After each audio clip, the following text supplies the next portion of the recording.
aray ko. Ayan, so ayan na nga guys, yung aming naipon na awis at saka yung mga black shell. Ayun si Idol na malalim. Ayan, so ayan na nga guys, pauwi na kami. Anda medyo nakakuha na kami ng pang-ulam namin ngayong tanghali, ngayong araw. So ayan guys, pwede na itong pang-ulam mamaya. And ayan nga, kasama natin ang kanyang anak na lalaki. Nakikigulo sa kanyang papa sa pag sisid ng mga shell dito sa tinagong dagat o barangay Dapdap, Tangalan, Aklan.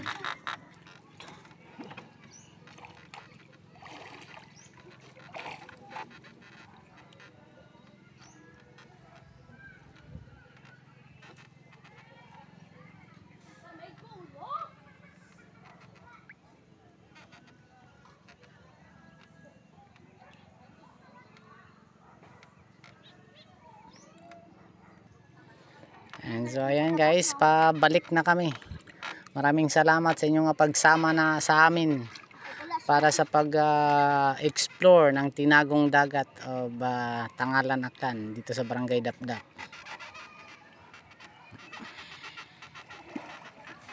Napakainit mga idol. Grabe yung sikat ng araw ngayong umaga.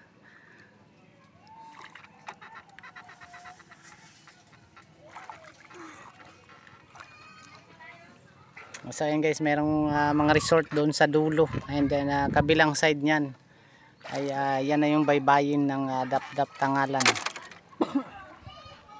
So napagitnaan nito guys yung lake na kung saan ay dito naninirahan ang mga naglalakihang barakuda at mga isdang mga gat na matagal nang naninirahan dito sa tinagong dagat. And so ayan, malapit na kami. Tama na yan idol, parang pagod ka na. Ang ganda sana maligo guys, kaso lang medyo malalim.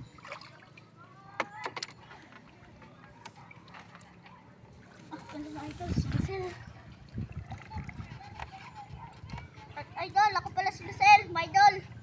Siya daw sino? Si Lucel. Si Lucel. Hindi, pinagmay pa. Okay guys, ayan na, malapit na kaming matapos. Ayan, medyo marami-rami na naming nakuha. And ayan, maraming salamat sa inyong panonood ng ating video, and thank you for watching, and God bless us all.